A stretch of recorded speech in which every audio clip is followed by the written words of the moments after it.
예수님의 이름으로 기도합니다. 아멘. 이 시간 함께 찬양하겠습니다.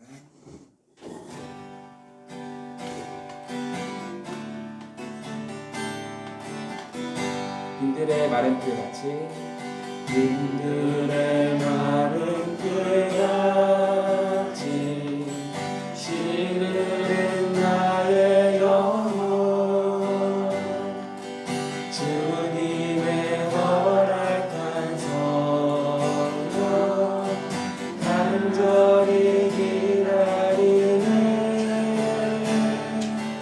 밤으로 메마른 땅에 단비를 내리시듯 성령의 단비를 부어 새 생명 주옵소서. 우리가 빈들의 마른 풀같이 빈들의 마른 풀같이 시드는 나의 영혼 주님의 허락한 성령 간절히 기다리네 밤으로 메마른 땅에 단비를 내리시듯 성령의 단비를 부어 새 생명 주옵소서.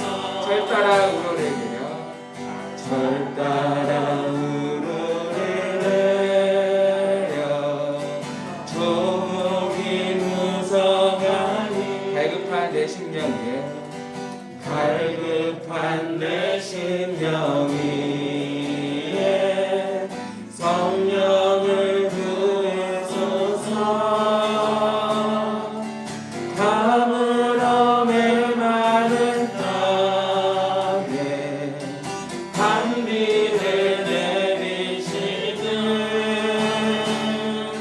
성령의 단비를 부어 새 생명 주옵소서. 밤으로 메마른 땅에 밤으로 메마른 땅에 단비를 내리시듯 성령의 단비를 부어 새 생명 주옵소서. 아멘.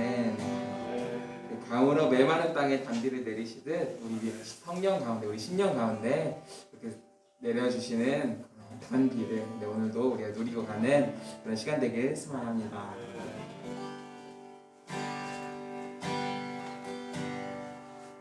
저 높은 곳을 향하여 날마다 나아갑니다. 내 뜻과 정성 모아서 날마다 기도하며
당신의 부름 없는 곳 기쁘고 참된 평화가 거기만 있사오.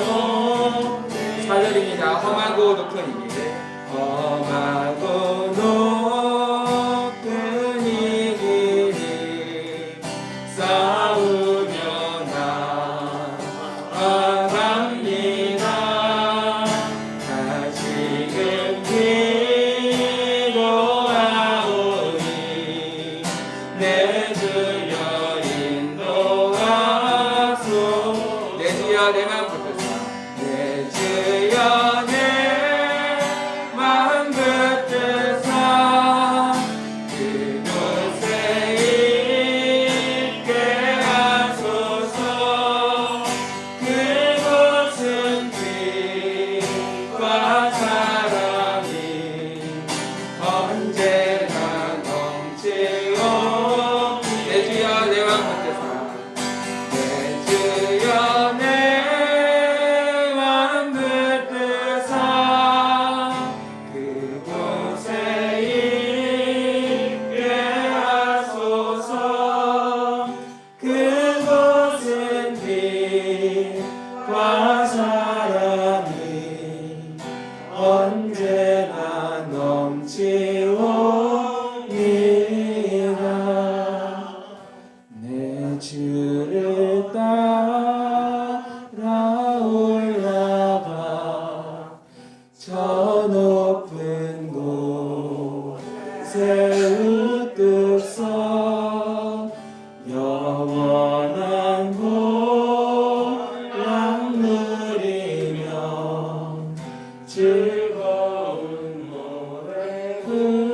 한 번 더 내 주를 따라 올라가 내 주를 따라 올라가 저 높은 곳에 우뚝 서 영원한 복락 누리며 즐거운 노래 부르리. 내 주여 내 맘 붙들사 그곳에 있게 하소서.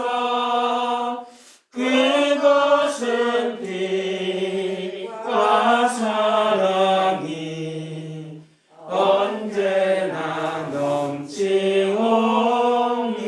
넘치옵니다. 그렇습니다. 우리는 이 땅의 것만 보고 살아가는 것이 아니라 하늘을 보며 살아갑니다. 그곳에 소망을 두며 살아가시는 우리 성도님들 되기를 소망합니다.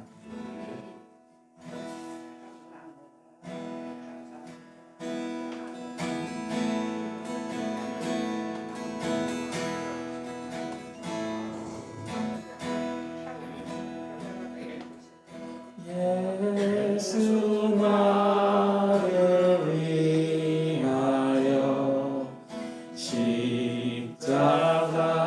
십자가를 질 때 세상 죄를 지시고 고초당하셔. 한 번 더 예수 나를 위하여 예수 나를 위하여 십자가를 질 때 세상 죄를 지시고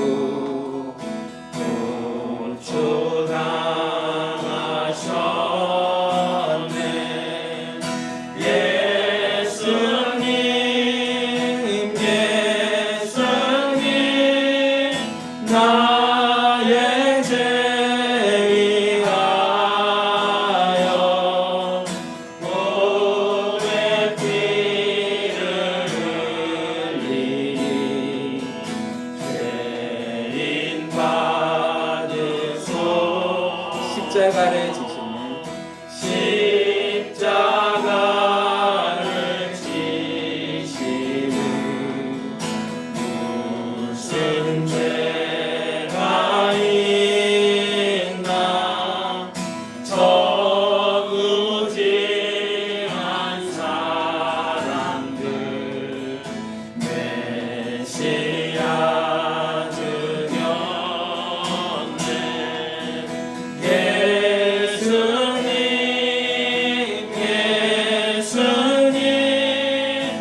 시간 그 예수님을 생각하며 함께 기도하며 나아가길 소망합니다.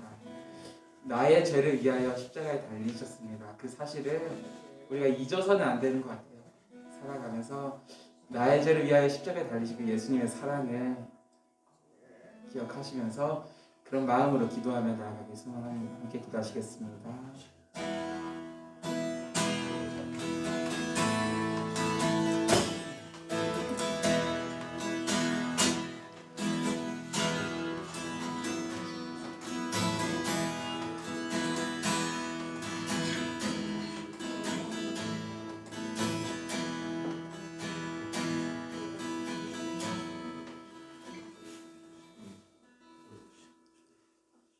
우리 주 예수 그리스도의 은혜와 하나님의 사랑과 성령의 교통하심이 여러분과 함께 하시기를 축복합니다.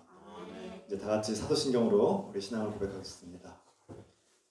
전능하사 천지를 만드신 하나님 아버지를 내가 믿사오며 그 아들 우리 주 예수 그리스도를 믿사오니 이는 성령으로 잉태하사 동정녀 마리아에게 나시고 본도 빌라도에게 고난을 받으사 십자가에 못 박혀 죽으시고 장사한 지 사흘 만에 죽은 자 가운데서 다시 살아나시며 하늘에 오르사 전능하신 하나님 우편에 앉아 계시다가 저희로서 산 자와 죽은 자를 심판하러 오시리라. 성령을 믿사오며 거룩한 공예와 성도가 서로 타는 것과 죄를 사하여 주신 것과 몸이 다시 사는 것과 영원히 사는 것을 믿사옵나이다. 아멘. 찬송가 438장 부르시면서 준비하신 예물 하나님께 드리겠습니다.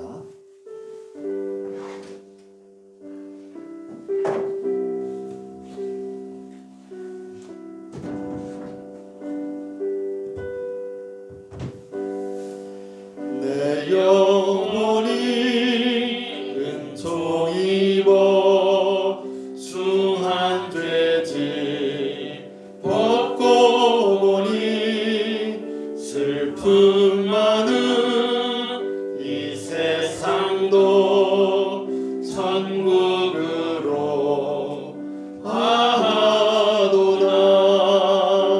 할렐루야 찬양하세. 내 모든 죄 사함 받고 주 예수와 동행하니 그 어디나 하늘나라. 주의 얼굴 뵙기 전에 멀리 뵈던 하늘나라 내 맘속에 이뤄지니 날로 날로 가깝도다. 할렐루야 찬양하세.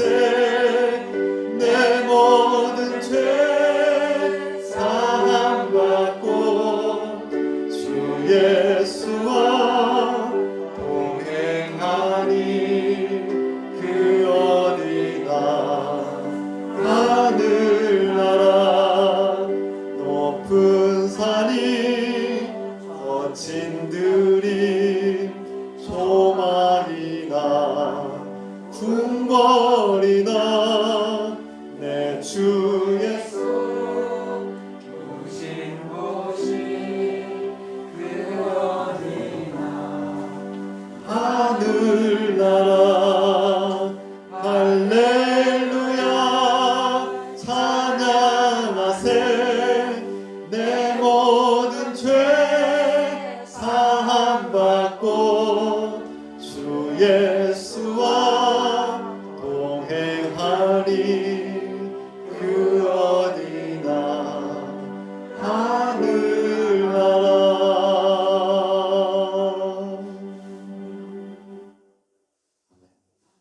이 시간 박성원 권사님께서 감사기도 드리겠습니다.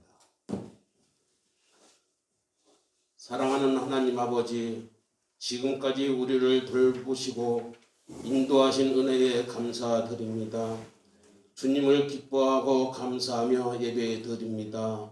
저희 노예로 살던 우리가 예수 그리스도의 은혜로 이제 치유와 생명을 얻었습니다.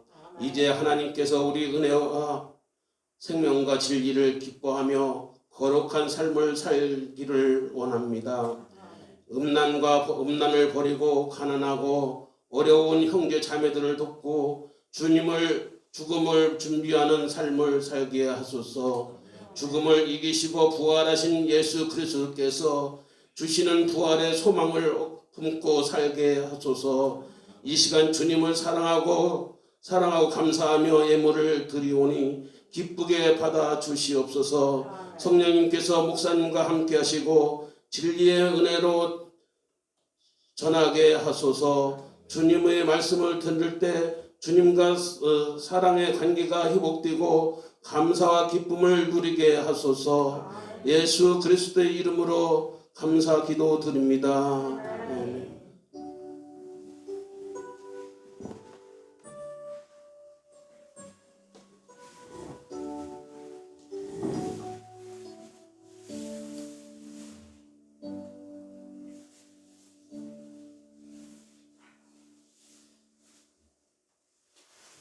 반갑습니다. 우리 환영의 인사 나누겠습니다. 주의 이름으로 환영 축복합니다. 주의 이름 환영합니다. 사랑합니다. 주의 이름으로 환영하고 사랑합니다. 축복합니다. 네, 감사합니다. 몇 가지 소식을 전하겠습니다. 다음 주일은 사순절 다섯째 주일이고 또 제주 사삼 기념주일로 드리겠습니다. 지금 중보기도의 시간이 변경되었습니다. 화요일부터 금요일까지 저녁 8시에 2층에서 예배당에서 모이겠습니다.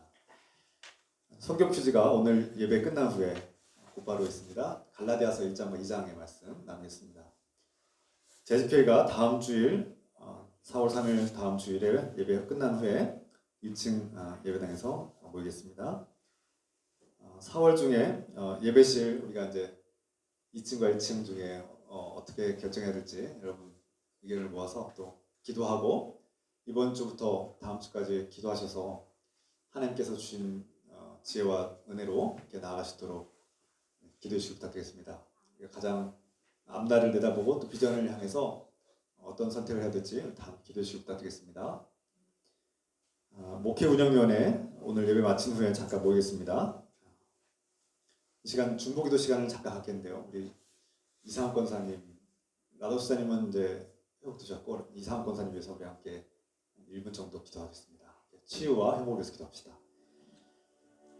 사랑하는 하나님 아버지, 사랑하는 우리 이상한 권사님 건강하게 치유되고 회복되어서 하나님 다시금 음식을 먹고 또 건강하게 몸이 회복되도록 도와주시고 축복하시옵소서. 지금 그 질병을 잘 견디게 하시고 하나님 그 면역성이 또 회복되게 하시고 주님의 가운데서 다시금 주님을 예배하며 기뻐하며 함께 예배를 주시는 복된 만남을 허락해 주시긴 도와소서. 주께서 낫게 하시고 치유하시길 기도합니다. 사랑하는 아버지, 우리가 사랑하는 우리 나도수사님, 이상고사님, 특히 이상고사님이 지금 어려운 가운데 있었는데 질병을 이겨내고 주인의 가운데 치유되고 회복되는 역사가 나게 축복해 주셔서 예수 그리스도의 이름으로 간절히 기도드립니다. 아멘. 여러분 기억하시고 기도하실 때마다 우리 이상 권사님 치유되시도록 여러분 기도 부탁드리겠습니다. 이 시간은 하나님의 말씀입니다. 하나님께서 우리에게 주시는 말씀 다 같이 일어나셔서 데살로니가전서 4장 13절에서 18절의 말씀을 한 목소리 읽겠습니다. 13절에서 18절까지 한 목소리로 하나님의 말씀 읽겠습니다. 형제들아, 자는 자들에 관하여는 너희가 알지 못함을 우리가 원하지 아니하노니 이는 소망 없는 다른 이와 같이 슬퍼하지 않게 하려 함이라. 우리가 예수께서 죽으셨다가 다시 살아나심을 믿을진데 이와 같이 예수 안에서 자는 자들도 하나님이 그와 함께 데리고 오시리라. 우리가 주의 말씀으로 너희에게 이것을 말하노니 주께서 강림하실 때까지 우리 살아남아 있는 자도 자는 자보다 결코 앞서지 못하리라.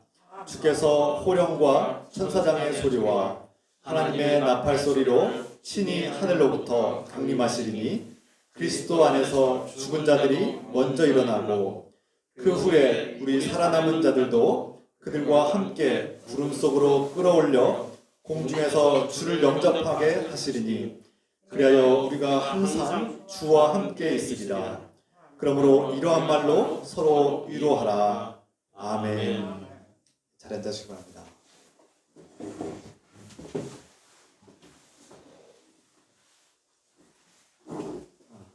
반갑습니다. 환영합니다. 코로나19 오미크론이 확산되는 가운데 오늘 말씀의 주제가 제목이 참 무겁습니다. 어렵게 느껴지기도 합니다. 그리스도인들이 하나님을 기쁘시게 하는 삶을 살려면 어떻게 하느냐? 거룩한 삶을 살아야 된다고 했습니다. 이미 지난 시간에 충분히 나눴죠. 그러면 거룩한 삶은 어떻게 살아야 되느냐? 우리 인생의 목적은 무엇이냐? 하나님께서 기뻐하시는 삶, 하나님을 기쁘게 하는 존재가 되어야 되는데 그것이 바로 거룩한 삶이고, 거룩한 삶은 먼저 음란을 버리고 성적으로 거룩해지고 또 경제생활에 있어서 가난한 사람들과 어려운 사람들, 약자들을 돕는데 그렇게 열망을 가진 사람들이 되어야 된다. 그래서 데살로니가 교회를 본받아서 우리도 우리 공동체 안에 그런 가난한 사람이 없도록 힘쓰고 어려움에 처한 사람들을 돕도록 그렇게 열망하자고 말씀드렸습니다. 오늘의 주제는 세 번째로 죽음에 대한 말씀입니다. 거룩한 삶과 죽음은 어떤 관계가 있을까요? 우리 그리스도인들에게 음란을 버리고 성적으로 거룩해지는 것과 또 경제생활에서 거룩한 삶, 이 죽음에 대해서 거룩한 삶을 살아야 거룩한 삶이 이루어진다는 것을 세 가지 주제로 나누고 있습니다. 사람들이 이 죽음에 대한 주제를 무겁게 느낍니다. 왜 그럴까요?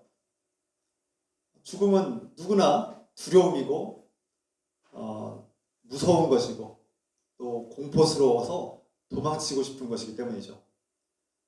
또 슬픈 것입니다. 그래서 우리가 때로는 절망하기도 하고 낙담하기도 하고 절규하기도 하는 것이 바로 죽음입니다. 죽음은 우리가 사랑하는 사람들로부터 강제로 이별하게 만들고 우리가 기뻐하는 것들을 종식시키기 때문에 참 무섭고 끔찍한 것입니다. 그런데 죽음을 두려워하고 슬퍼하는 것이 당연하고 우리 인간의 본성임에도 불구하고 여기에 문제를 제기하고 있습니다. 과연 죽으면 끝입니까?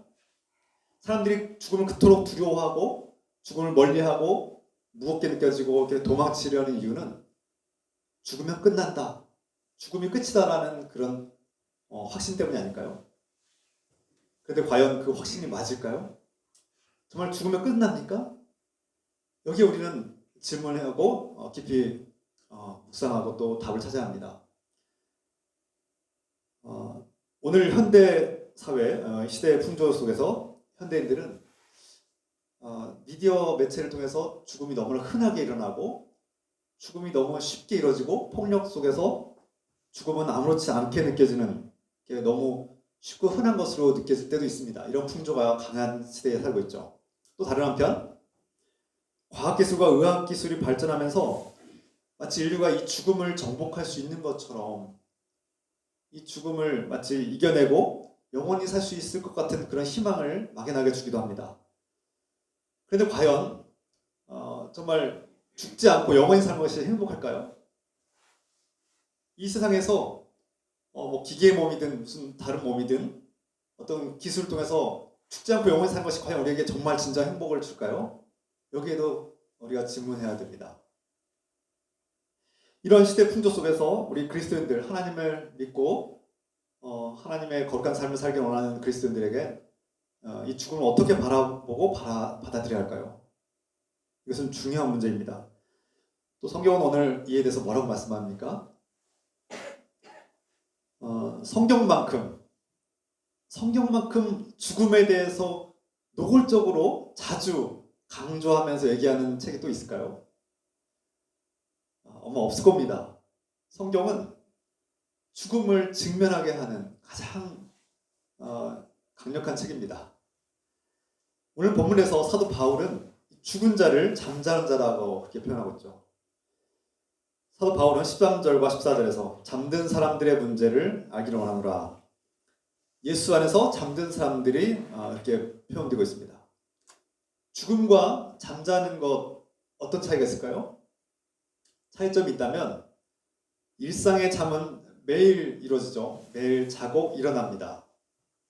반복되죠. 그런데 죽음은 단 한 번만 이루어집니다. 그러면 잠과 죽음의 공통점은 뭡니까? 성경이 말하는 공통점은 다시 때가 되면 다시 깨어난다는 것입니다. 잠을 자던 사람도 때가 되면 다시 일어나고요. 죽은 자도 때가 되면, 하나님의 때가 되면 다시 깨어난다는 것입니다. 이것이 오늘 성경에서 잠자는 자와 죽은 자의 공통점이죠. 생물학적으로 사람은 누구나 잠이 필요합니다. 일정 기간 활동하고 또 일정 기간 잠을 자야지 이 몸의 건강을 유지할 수가 있죠. 잠을 영원히 깨지 않으면 그건 죽은 것입니다. 예수님께서 나사로를 향해서, 죽었던 나사로를 향해서 잠들었다 이렇게 표현했습니다. 예수님도 이 죽음에 대해서 잠으로 비유하셨는데요. 요한복음 11장 11절에서 14절 말씀 세 번역으로 읽어드리겠습니다. 이 말씀을 하신 뒤에 그들에게 말씀하셨다. 우리 친구 나사로는 잠들었다. 내가 가서 그를 깨우겠다. 제자들이 말하였다. 주님, 그가 잠들었으면 낫게 될 것입니다. 예수께서는 나사로가 죽었다는 뜻으로 말씀하셨는데 제자들은 그가 잠이 들어 쉰다고 말씀하신 것으로 생각하였다. 이때 예수께서 그들에게 밝혀 말씀하셨다. 나사로는 죽었다. 베다니에 사는 나사로는 예수님의 친구와 같은 존재였는데 병들어 죽었습니다. 예수님은 나사로가 죽은 사실을 이미 아셨고 나사로가 잠들었다 이렇게 표현했습니다. 나사로가 죽은 후 3일 만에 죽은 나사로의 그 장례식에 참여하신 예수님은 나사로를 향해서 다시 살아나라 이렇게 말씀하지 않았습니다. 다시 살아나라고 말씀하지 않으시고 다시 나사로야 나오너라 이렇게 말씀하셨습니다. 요한복음 11장 43절의 말씀이죠. 나사로야 나와라. 살아나라고 하지 않으셨어요. 마치 잠든 친구가 문 밖에서 잠들어 있는 친구를 부를 때 큰 소리로 친구야 나와라, 친구야 나사로야 나와 이렇게 외치는 것처럼 잠든 영혼에게 나사로야 나와 이렇게 외치는 예수님의 모습을 발견합니다. 예수님께서 보실 때 모든 영혼은, 죽은 영혼들은, 죽은 사람들은 잠든 영혼, 잠자는 사람과 같은 것이죠. 이것은 예수님의 권한입니다. 만왕의 왕으로서 예수님께서 명령하면 죽은 자가 일어나는 것이죠. 죽었던 나사로가 잠을 깬 것처럼 깨어났습니다. 예수님께서 죽은 나사로를 살리신 이 사건은 앞으로 장차 우리에게 일어날 사건을 미리 보여주신 것입니다.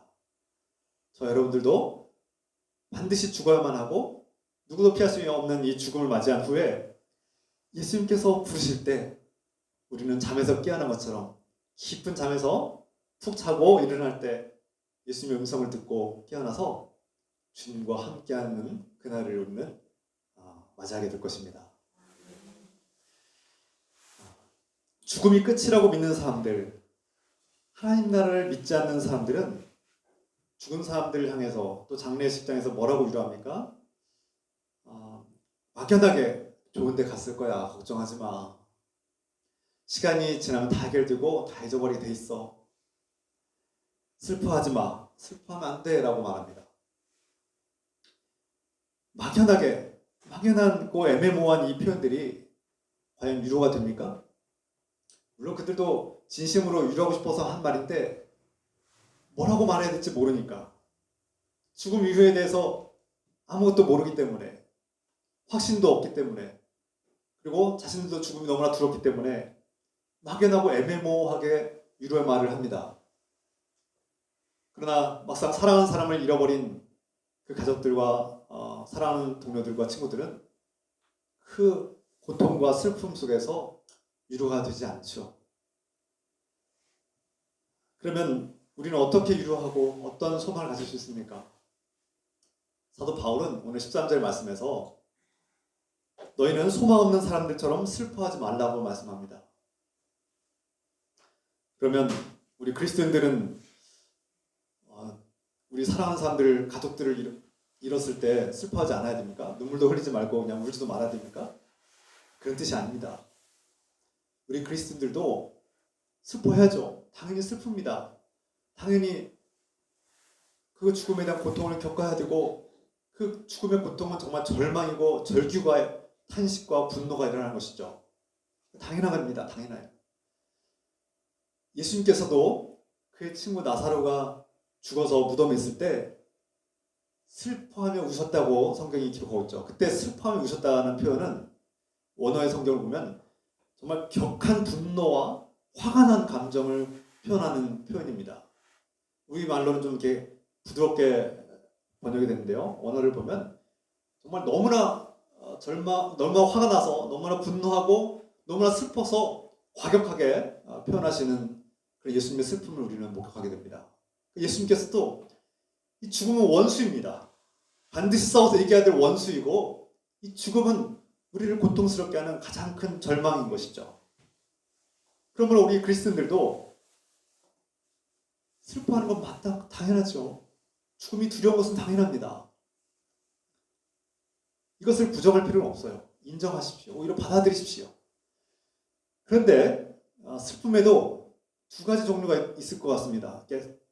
부정적이고 절망적이고 낙담하는 슬픔이 있는가 하면 다 포기하는 그런 슬픔이 있는가 하면 슬프지만 아프지만 소망이 담겨있고 다시금 회복될 수 있는 슬픔이 있습니다. 긍정적인 슬픔이죠. 그래서 우리 그리스도인들은 죽음이 끝이라고 믿는 사람들과 분명히 다른 슬픔이 있다는 겁니다. 이별하는 사람들과 헤어진 것은 아프고 슬픈 일인데 우리는 죽음이 끝이라고 믿지 않기 때문에 또 다른 믿음이 있기 때문에 우리는 그 슬픔을 이겨낼 수 있는 오히려 기쁨이 공존하는 슬픔을 함께 경험하게 됩니다. 소망 없는 사람들은 죽음이 끝이라고 생각하는 사람들은 죽으면 모든 것이 끝난다고 생각하기 때문에 절망합니다. 사랑하는 사람들을 이제 다시는 못 본다고 생각하기 때문에 절망하는 거죠. 그래서 자신의 삶마저 포기하려고 하고 자신을 잃어버린 가족 때문에 현재 남아있는 자신이 사랑하고 존경하고 존중하고 돌봐야 될 사람들을 외면해버리고 포기하는 것마저 그런 삶을 살기도 합니다. 자신의 배우자를 잃어버렸다고 자신의 자녀들마저도 포기하다시피 하고 돌보지 않고 사랑을 포기하고 심지어 자신을 사랑하고 자신을 돌보는 일도 포기해버린 사람들이 종종 있습니다. 또 먼저 죽은 사람의 그 생전에 내가 잘해주지 못했기 때문에 내내 평생 후회하면서 사는 사람들이 있고 죄책감에 시달리고 자신을 끊임없이 정죄하며 사는 사람들이 있습니다. 물론 먼저 돌아가신 분들에 대해서 죽음을 맞이하신 분들에 대해서 아쉬움이 남는 것은 당연하죠. 더 잘해줄 걸 못해준 것에 대해서 후회가 남는 것은 누구나 있기 마련입니다. 그러나 그것으로 인해서 정죄하고 죄책감에 시달리고 사랑할 기회를 잃어버린 것은 더 큰 문제입니다. 오히려 그 먼저 돌아가신 분에 대해서 죽음을 맞이하신 분들에 대해서 내가 더 사랑하지 못하고 더 섬겨주지 못하고 배려하지 못한 것을 후회한다면 오히려 지금 내가 현재 가까이 있는 내가 사랑해야 될 사람들을 더 많이 사랑하고 후회 없을 정도로 사랑해야지 마땅하지 않겠습니까? 이것이 그리스도의 정신입니다. 우리 그리스도인들은 먼저 죽음을 맞이하신 분들에 대해서 슬퍼하고 아파하고 고통도 있지만 그 고통으로 인해서 그들이 우리보다 먼저 잠들었음을 인정하고 받아들이되 그 일로 인해서 나 자신의 삶의 목적을 깊이 돌아보고 내가 무엇을 위해서 살아야 될지를 돌아보고 또 내가 그동안 소홀히 했던 사람들, 더 사랑하지 못했던 사람들을 더 많이, 더 충분히 최선을 다해서 사랑해야 마땅한 것입니다. 그래서 누군가의 죽음을 목격하고 경험할 때 특히 우리가 사랑하는 사람들의 죽음을 목격할 때 그들이 우리보다 먼저 잠들었고 때가 되면 다시 만날 것을 소망하며 현실에서 우리가 더 사랑해야 될 사람들에게 더 충성하고 사랑을 실천하는 것이 그리스도인의 모습이라는 것입니다. 이러한 뜻에서 사도 바울은 소망이 없는 사람들처럼 슬퍼하지 말라는 뜻입니다. 그들은 현실에 사랑할 기회를 포기하지만 그리스도인들은 오히려 지금 남아있는 우리가 사랑해야 될 사람들을 더 많이 사랑해야 된다는 뜻이죠. 예수 그리스도께서 십자가에서 죽으셨다가 3일 만에 부활하셨습니다. 이 사실과 진리를 믿고 받아들인 사람들은 예수 그리스도와 함께 하나님께서 우리를 함께 살리실 것을, 그리스도 안에 있는 사람들이 함께 생명을 얻게 하실 것을 우리도 믿어야 합니다. 이것이 복음이고 그리스도인의 신앙 고백이죠. 이러한 믿음과 소망을 가진 사람들은 죽음이 두렵고 떨리고 무섭고 또 피하고 싶은 마음은 우리의 본성이지만 이것을 뛰어넘어서 공포나 절망으로 죽음은 끝이라고 보지 않고 또 다른 시작, 하나님이 주시는 또 다른 시작, 새로운 시작이고 또 다른 완성이고 우리가 정말 하나님께로 온전히 하나가 될 수 있는 하나의 통로이고 과정이라는 사실을 깨닫게 됩니다. 여러분, 앞서서 언급했지만 이 세상이 완벽하고 아름답고 온전한 세상이면 우리는 영원히 사는 것이 좋습니다. 그런데 죄악이 난무하고 불의가 난무하고 정의가 무너지고 사랑이 무너진 세상에서 상처투성이에 질병투성이에 늘 걱정과 근심이 밀려오는 이 세상에서, 이 불안전하고 고장난 세상에서 죽지 않고 영원히 사는 것이 과연 행복할까요? 여러분, 어떤 생체 몸을 바꾸든 기계로 몸을 바꾸든 해서 영원히 사는 것이 정말 우리에게 진정한 행복이 될까요? 저는 오히려 그것이 더 무섭고 끔찍한 지옥 같은 그런 예상이 듭니다. 죄로 인해서 부서진 세상에서, 정의와 사랑이 무너진 세상에서, 또 끊임없이 걱정과 근심과 두려움이 밀려오는 세상에서 영원히 사는 것은 지옥이 아닐까요? 우리 그리스도인들은 죽음이 끝이 아니라 하나님께서 또 다른 생명으로 전환시키는 하나의 과정이고 옮겨가는 한 경험이고 또 이 죄악된 세상이 끝나야만 하는 하나님의 은혜임을 깨닫게 되고 이것이 우리가 하나님께로부터 받아야 될 인간의 선물이구나, 하나님께서 인간에게 주신 또 하나의 선물이구나라는 것을 감히 말할 수 있습니다. 물론 여기에 반박할 수도 있습니다. 그러나 정말 죄 없는 어린아기들이 죽는 모습을 보면 너무나 고통스럽고 받아들이기 어려운 것이 우리의 현실이지만 우리보다 먼저 잠든 영혼들을 바라볼 때 예수 그리스도의 은혜와 능력으로 그들이 다시 살아날 것을 믿는 사람들은 이 슬픔과 절망을 이겨낼 수 있습니다. 오늘 이 무거운 주제, 죽음에 대한 말씀을 전하면서 데살로니가전서 우리가 1장부터 지금 쭉 이렇게 말씀을 전하면서 이 주제가 나온 것은 여러분들의 마음을 이렇게 겁나게 하려는 것이 아니라 그리스도인이라면 반드시 한 번쯤은 깊이 묵상하고 배우고 또 알아야 될 것이기 때문입니다. 그래서 사도 바울이 여러분들이 이 먼저 죽은 자들에 대한 이 영적인 원리에 대해서 꼭 알기를 원한다는 거 말씀하고 있는 것이죠. 젊고 건강한 사람이 이 죽음에 대한 이 설교 말씀을 전하면 공감하기 어려울 수도 있습니다. 야, 네가 젊은 나이에 건강한 사람이 죽음에 대해서 뭘 알아 이렇게 말할지도 모르겠습니다. 맞습니다. 모르죠. 그런데 여러분들도 모르지 않습니까? 이 세상 누구도 죽음에 대해서 모릅니다. 하나님에 대해서도 더욱 모르고요. 아무리 공부를 많이 해도 하나님에 대한 전문가는 없습니다. 또 죽음에 대한 전문가도 없습니다. 왜 그렇습니까? 누구도 죽었다 살아난 적이 없으니까. 죽었다 살아난 경험이 없습니다. 물론 잠깐 죽었다가 신비한 경험들을 하고 다시 살았다는 사람들이 종종 있지만 가끔 있지만 정말 죽었다 3일 만에 무덤 속에서 다시 일어나신 분이 있습니까? 없습니다. 그런데 제가 한 사람을 소개합니다.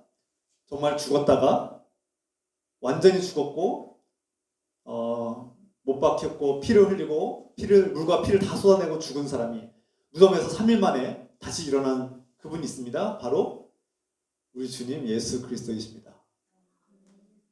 예수님은 본인이 직접 죽임을 당하셨고 완전히 물과 피를 다 쏟으셔서 죽임을 당하셨고 무덤에서 3일 만에 죽음을 이겨내시고 다시 부활하신 새 생명을 얻으신 분입니다.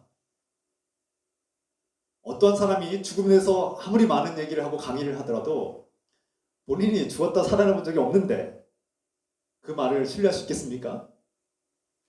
반면 우리 주님 예수님은 직접 죽음을 경험하셨고 무덤에서 3일 만에 다시 부활하셨습니다.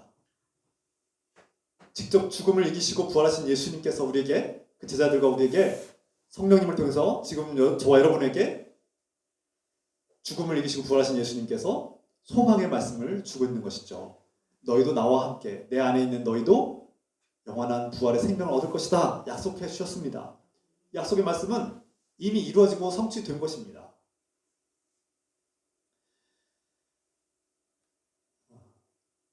하나님 나라의 주인이고 또 모든 생명과 죽음을 주관하시는 예수님께서 예수 그리스도 안에 있는 사람들은 하나님의 은혜와 능력으로 함께 부활할 것을 우리에게 말씀하고 있습니다. 오늘 저와 여러분들 모든 그리스도인들은 성령님을 통해서 이 예수님의 죽음과 부활의 믿음을 가지고 우리도 이 부활, 죽었다 살아나는 은혜를 경험할 수 있습니다. 갈라디아서 2장 20절에서 20절과 20절 말씀 읽어드리겠습니다. 나는 그리스도와 함께 십자가에 못 박혔습니다. 이제 살고 있는 것은 내가 아닙니다. 그리스도께서 내 안에서 살고 계십니다. 내가 지금 육신 안에서 살고 있는 삶은 나를 사랑하셔서 나를 위하여 자기 몸을 내어주신 하나님의 아들을 믿는 믿음 안에서 살아가는 것입니다. 갈라디아서에서 사도 바울은 나는 예수 그리스도와 함께 십자가에 못 박혀 죽었다고 선포합니다. 사도 바울뿐 아니라 우리 그리스도인들은 예수 안에서 예수님께서 죄인 되었던 나는 예수님의 십자가에서 함께 죽었습니다. 그리고 동시에 예수 그리스도 안에서 우리는 부활하신 예수 그리스도와 함께 부활했습니다. 이미 죽었으니 두 번 다시 죽지 않을 것입니다. 우리가 겪는 죽음, 육신의 죽음은 잠깐 잠들었다가 예수 그리스도 안에서 다시 일어나는 그런 소망이 우리에게 있기를 소망합니다. 사도 바울이 갈라디아서 5장 24절에서 이렇게 말씀하죠. 그리스도 예수께 속한 사람은 정욕과 욕망과 함께 자기의 육체를 십자가에 못 박았습니다. 25절 우리가 성령으로 삶을 얻었으니 우리는 성령이 인도해 주심을 따라 살아갑시다. 생명의 영, 그리스도의 영, 성령께서 여러분 안에 거하시면 예수 그리스도를 믿고 받아들인 사람들에게는 성령이 임하는데 이 생명의 영이 임한 사람은 이미 예수 그리스도와 함께 죽었고 다시 살아난 사람들이라는 뜻입니다. 예수 그리스도를 믿는다는 것은 예수 그리스도와 함께 십자가에 못 박혀 죽었고 이 옛사람이 죽어야만 다시 살 수 있습니다. 죽음과 생명이 하나이죠. 죽음이 끝이 아니라는 뜻입니다. 죽어야만 산다는 뜻이죠. 옛사람이 죽지 않고 살아있으면 새 사람이 될 수 없고 거듭날 수 없는 것입니다. 그래서 성경은 끊임없이 죽음을 얘기하지만 그 죽음은 곧 살아있다는 생명을 동시에 말씀하고 있습니다. 그래서 우리 그리스도인들에게 이 죽음이란 참 친숙한 것이죠. 예수 그리스도의 십자가에서 죽임당하신 사건, 늘 우리는 그 죽임당하신 예수님, 그 죽음을 말합니다. 그러나 그 죽음 안에는 생명이 있습니다. 제가 이 말씀을 준비하면서 한 영화가 떠올랐습니다. 미국의 어느 병원에 말기암 환자가 있는데 이 사람은 죽음이 끝이라는 생각 때문에 절망하고 삶을 포기해버리고 치료도 거부하고 의사나 간호사들이 치료하려고 들어오고 도와주려고 들어오면 막 난동을 피웁니다. 나를 그만 괴롭히라고 소리를 지르고 막 저주하고 욕하고 다 엎어버립니다. 그런데 어느 날 한 의대생 실습생이죠. 실습생 의대생이 와서 뭐 막 웃기기도 하고 광대 분장도 하고 재미있는 막 쇼를 하기도 합니다. 그런데 여전히 이 괴팍한 고약한 환자는 멱살을 잡고 쫓아내고 막 소리 지르면서 쫓아냅니다. 절망에 빠진 인생을 포기한 이 환자는 그 어떠한 노력도 시도도 효과가 없었습니다. 그런데 이 한 의대생 의사는 끝까지 그 환자를 포기하지 않고 끊임없이 다가가서 말을 걸고 대화를 시도했습니다. 그리고 어느 날은 천사복장을 해서 당신은 죽었습니다. 이렇게 선포합니다. 이 의대생 이름이 바로 패치 아담스, 주인공, 영화 패치 아담스에 나오는 주인공 패치 아담스입니다. 실제 이름은 헌터 도어티 아담스, 1945년생인데 지금도 살아있는 실제 인물이고 의사입니다. 훌륭한 의사인데 이 패치 아담스 의사는 환자가 죽음을 두려워하고 절망한 나머지 모든 희망을 포기하고 자기 인생도 포기하고 무기력하게 그렇게 분노하면서 살아가는 모습을 안타깝게 여기고 그의 마음을 먼저 치유해야 되겠다고 다가갔습니다. 그리고 그가 가장 두려워하고 피하고 싶어하고 무서워하는 공포의 대상 그 죽음과 직면하게 만들어줍니다. 대화를 통해서 죽음 막 제가 그 대화를 보면 참 재밌는데요. 죽는 거 사전적인 용어들을 대면서 썩는 거 끝난 거 그리고 막 심지어는 뭐 벌레가 우글거리는 거 뭐 이렇게 별의별 이제 그런 얘기를 하면서 환자가 죽음에 대해서 그 공포와 회피와 두려움의 대상인 죽음과 마주하게 되면서 이 환자가 죽음을 받아들이고 인정하게 되는 과정이 있습니다. 제가 그 영화의 한 장면이 깊이 인상 깊게 떠오른 것은 우리가 죽음을 멀리하고 늘 밀어내고 도망치고 쳐다보지 않으려고 고개를 돌릴지라도 반드시 그 죽음은 다가오게 돼 있고 준비하지 않은 죽음은 우리를 무너뜨릴 것입니다. 그러나 하나님을 믿는 예수 그리스도 안에 사는 사람들은 이 죽음을 미리 준비하는 사람들로 살아가야 합니다. 그 환자뿐만 아니라 우리가 성경의 말씀을 통해서 이 죽음을 어떻게 받아들일 것인가, 성경은 죽음에 대해서 뭐라고 말씀하는가에 대해서 우리가 깊이 생각해 볼 그런 시간이 되었으면 좋겠습니다. 시편의 6편 5절 말씀, 죽어서는 아무도 주님을 찬양하지 못합니다. 스올에서 누가 주님께 감사할 수 있겠습니까? 시편 13절 3절, 나를 굽어 살펴 주십시오. 나에게 응답하여 주십시오. 주 나의 하나님, 내가 죽음의 잠에서 빠지지 않게 나의 눈을 뜨게 하여 주십시오.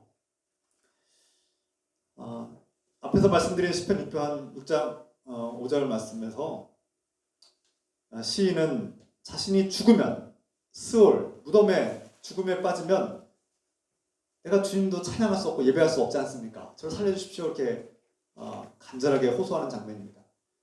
또 시편 13편도 마찬가지죠. 내가 죽음의 잠에 빠져서 영원히 잠들지 않게 주님 지켜주세요, 살려주세요 이렇게 간구하는 장면입니다.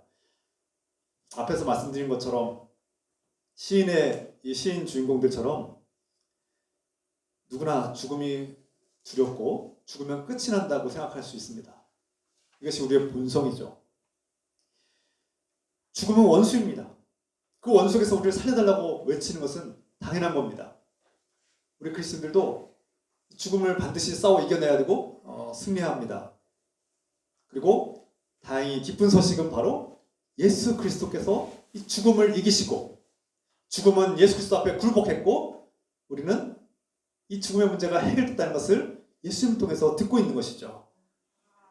복음은 예수 그리스도를 믿고 천국 간다는 죽으면 천국 간다는 그런 것이 그런 일차원적인 것이 아니라 예수 그리스도 안에 있는 사람들이 죽음을 이기신 예수 그리스도와 함께 부활하고 영원한 생명을 이미 얻었음을, 이미 하나님 나라가 우리 안에 시작됐음을 선포하는 것이 바로 복음입니다.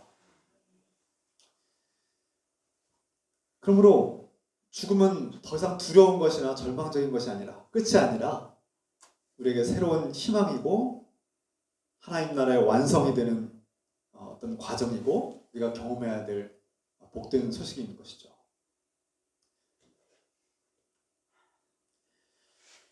최근에 코로나19로 인해서 많은 사람들이 확진되었고 또 고통을 겪고 있습니다. 특히 기저질환이 있는 분들, 고위험군들에 계신 분들 중에는 이 코로나19가 죽음에 대한 두려움과 공포를 더 가속화시키고 가중시키고 있죠. 또 심지어 이미 코로나19 때문에 자신의 사랑하는 가족들과 사랑하는 친구들을 잃어버리신 분들은 정말 큰 아픔과 고통 속에 있을 것입니다. 그런 분들에게 제가 감히 죽음은 뭐 새로운 희망이다라고 말할 때 참 조심스럽죠. 위로가 되지 않을 것입니다. 그런데 우리 그리스도인들은 죽음은 끝이 아니고 그것은 절망과 고통으로 끝나는 것이 아니라 또 다른 하나님께서 주신 또 다른 기회이고 시작할 수 있는 완성될 기회라는 것을 늘 명심하고 이런 말로 서로를 위로합시다. 의외로 많은 사람들이 살다가 죽을 뻔한 경험들을 경험했다고 말하기도 합니다. 죽다 살아났죠. 중환자실을 종종 가다 보면 여전히 죽음을 기다리는 사람들이 병상에 누워 계십니다. 간혹 기적처럼 살아나신 분들도 회복되신 분들도 있지만 얼마 지나지 않으면 시간의 문제입니다. 곧 돌아가신 분들이 중환자실에 많이 누워 있습니다. 그때 어떤 중환자를 보면 공포에 떨면서 죽음을 두려워하면서 절망하고 인생에 대한 공허함과 허무함에 대해서 절규하신 분들이 있습니다. 돌아가실 때도 공포에 질려서 돌아가신 분들이 있고요. 반면에 평온하게 그 죽음을 맞이하고 죽음을 받아들이고 평온하게 그 마지막 순간을 맞이하시는 분들이 있습니다. 바로 하나님 나라의 소망을 가진 분들입니다.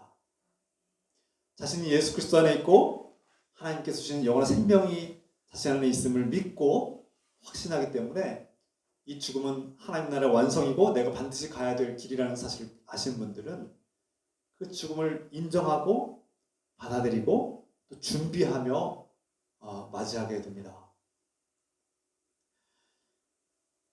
여러분들은 이 죽음을 어떻게, 어떠한 마음가짐으로, 어떠한 태도로 맞이하시겠습니까? 우리가 사랑하는 사람들, 배우자나 부모나 자녀들을 먼저 잠든 영혼들을 우리가 어떻게 바라봐야 합니까?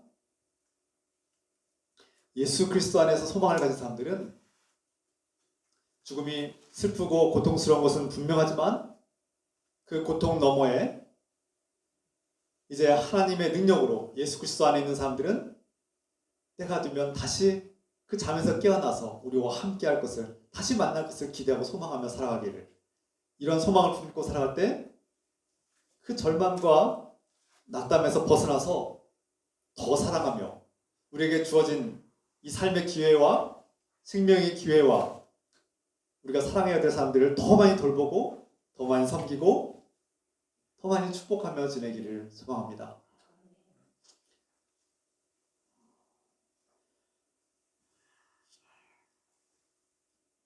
우리 그리스도인들은 어떻게 죽음을 맞이해야 될지를 이번 말씀을 통해서 더 깊이 묵상할 텐데요.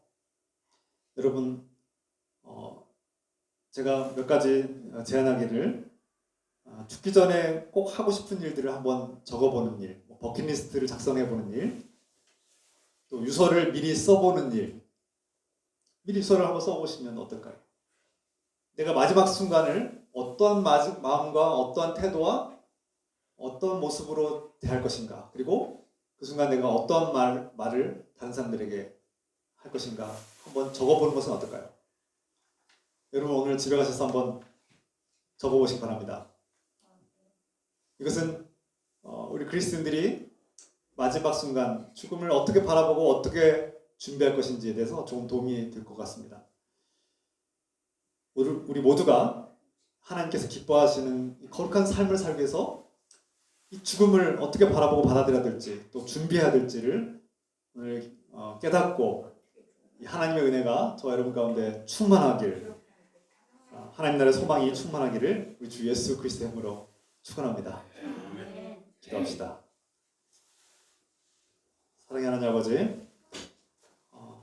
우리 그리스도인들이 하나님을 기쁘시게 하기 위해서 거룩한 삶을 살기 위해서 성적으로 음란을 버리고 거룩해지는 일과 또 경제생활에서 가난하고 어려운 자들을 돕고 섬기는 일과 또 죽음을 받아들일 때 죽음을 바라볼 때 그것을 잠드는 것처럼 예수 그리스도 안에서 다시 깨어날 것을 믿고 소망하며 부활의 소망을 가지고 살게 하옵소서. 이것이 주님께서 기뻐하시는 거룩한 삶의 핵심임을 깨닫게 하여 주십소서. 오늘 우리 이 말씀을 듣는 모두에게 하나님께서 주시는 예수 그리스도 안에서의 부활의 소망이 가득하기를 예수 그리스도의 이름으로 축원합니다. 아멘. 찬양합시다. 이런 교회 되게 하소서.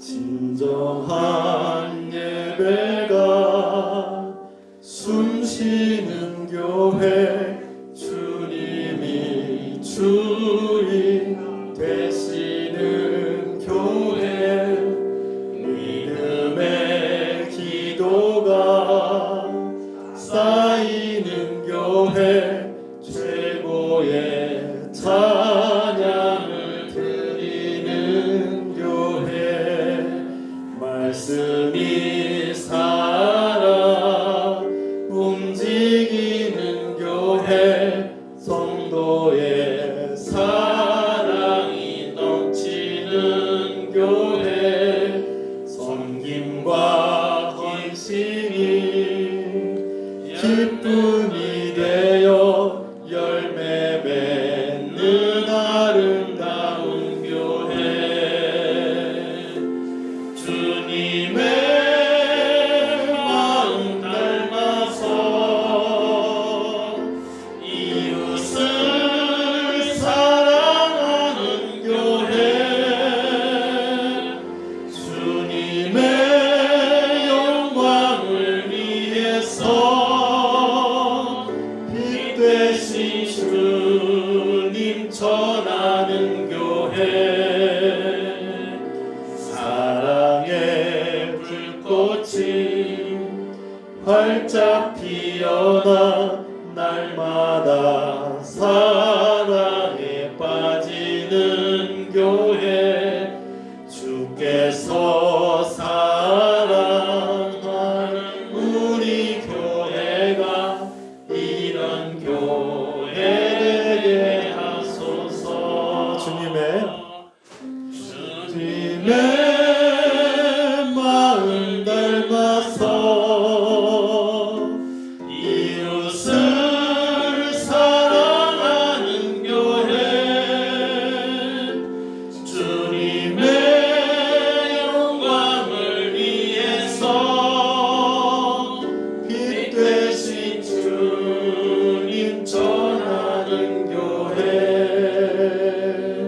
사랑의 불꽃이 활짝 피어나 날마다 사랑에 빠지는 교회, 주께서 사랑하는 우리 교회가 이런 교회 되게 하소서. 이런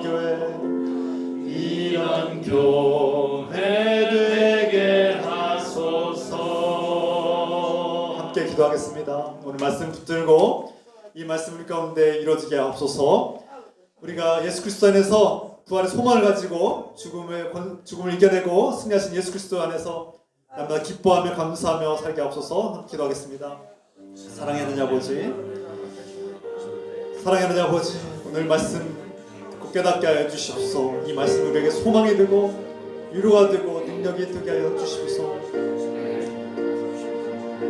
십자가에서 죽임당하시고 피와 물을 다 쏟아부으신 예수 그리스도께서 3일 만에 무덤에서 일어나셔서 다시 살아나셨고 부활하셨습니다. 이제 영원한 생명을 우리에게 나눠주신 주님, 예수 그리스도 안에 있는 사람들은 예수 그리스도와 함께 다시 부활할 것을 믿고 이 죽음을 잠드는 것과 같이 받아들이며 때가 되면 다시 일어날 것을 믿고 소망하는 사람들입니다. 지금 이러한 소망을 가지고 우리가 죽음을 두려워하고 낙담하고 절망하는 것이 아니라 새로운 기회요 완성의 그런 과정으로 여기고 죽음을 미리 준비하고 받아들이고 준비할 수 있는 삶을 살게 도와주셔서 주님께서 이 죽음을 바라볼 수 있는 지혜와 능력 주시고 죽음을 통해서 우리를 완성하시는 주님의 뜻을 깨닫게 하여 주시옵소서.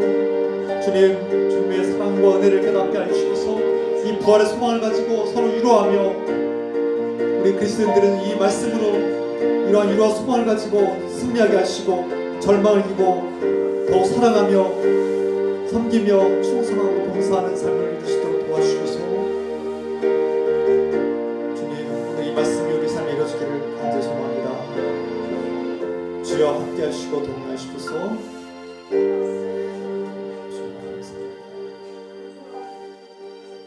감사합니다. 사랑합니다.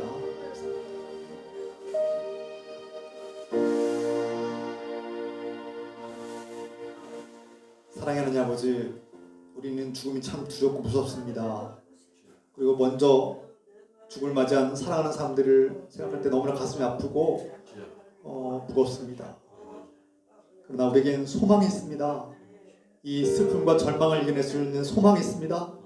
죽음이 끝이 아니라 하나님 나라의 시작이고 하나님 나라의 완성이 되는 과정이며 예수 그리스도에 있는 사람들은 먼저 잠들었을지라도 주님께서 때가 되면 다시 이렇게 세우실 것을 믿고 다시 만날 것을 믿고 소망하며 우리는 이러한 위로와 소망을 가지고 살아갑니다. 이제는 우리 안에 죽음의 권세를 이기시고 승리하신 그리고 소망을 주시는 예수 그리스도의 놀라우신 은혜와 하나님 아버지의 끝없는 사랑하심과 죽음의 권세를 이기시고 승리하신 우리 성령님의 기통과 역사하심이 이 죽음의 권세와 능력을 이겼음을 깨닫게 해주시고 이제 죽음을 오히려 준비하며 기다릴 수 있는 복된 사람들로 살게 축복하여 주셔서 성부와 성자와 성령의 이름으로 축원하옵나이다. 아멘.